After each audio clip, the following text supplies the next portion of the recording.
Hi friends, welcome to Karanya's kitchen. Karanya's కిచెన్లో ఈరోజు వీడియోలో దోస పిండితో కొత్తగా చాలా రుచిగా ఈ స్నాక్ని ఎలా ప్రిపేర్ చేసుకోవచ్చో చూపించబోతున్నాను.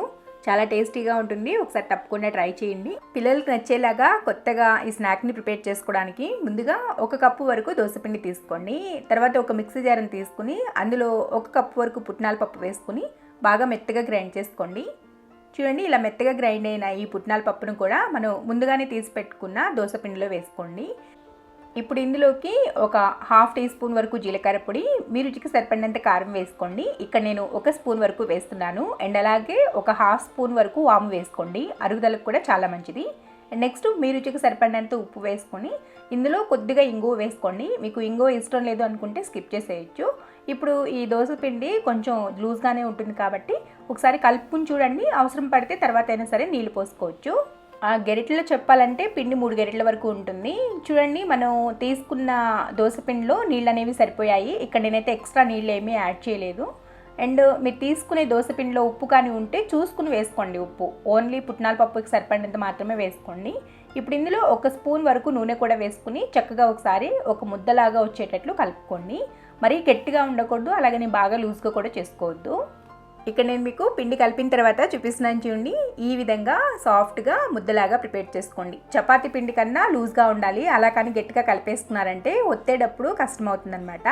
సో ఈ విధంగా ప్రిపేర్ చేసుకున్న దాన్ని ఒక 2 పార్ట్స్ లాగా ప్రిపేర్ చేసుకుని చక్కగా ఇలా ఒక ఉండలాగా పెట్టేసుకోండి, మనం చక్రాల గిద్దల్లో వేసుకోవడానికి ఈజీగా.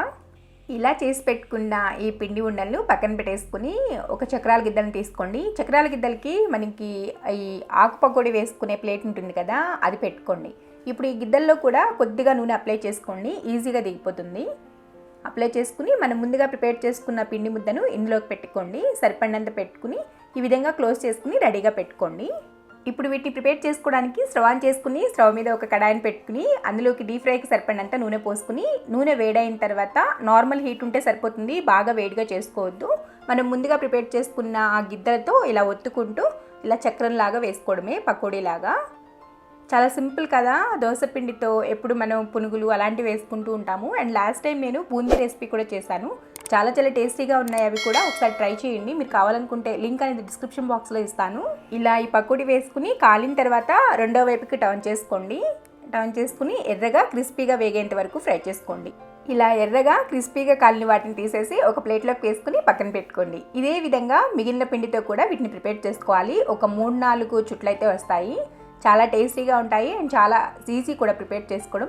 దోసపిండి అందరిళ్ళల్లో ఎప్పుడు అవైలబుల్గా ఉంటుంది కదా, ఒకసారి తప్పకుండా ఈ విధంగా ట్రై చేయండి. ట్రై చేశాక మీకు ఎలా వచ్చిందో కింద కామెంట్ సెక్షన్లో కామెంట్ చేయండి. మీకు ఈ వీడియో కానీ నచ్చినట్లయితే ప్లీజ్ వీడియోని లైక్ చేయండి. అండ్ ఇక్కడ నేను మీకు తుంపి చూపిస్తున్నాను చూడండి ఎంత క్రిస్పీగా వచ్చాయి అనేది. దోసపిండితో చాలా ఈజీగా ప్రిపేర్ చేసుకోగలిగే ఈ రెసిపీని మీ ఫ్రెండ్స్కి, రిలేటివ్స్కి షేర్ చేయండి. మరిన్ని యమ్మీ అండ్ టేస్టీ రెసిపీస్ కోసం కారణ్యాస్ కిచెన్ని సబ్స్క్రైబ్ చేసుకోండి. పక్కనే ఉన్న గంట సింబల్ని కూడా నొక్కండి. Thanks for watching.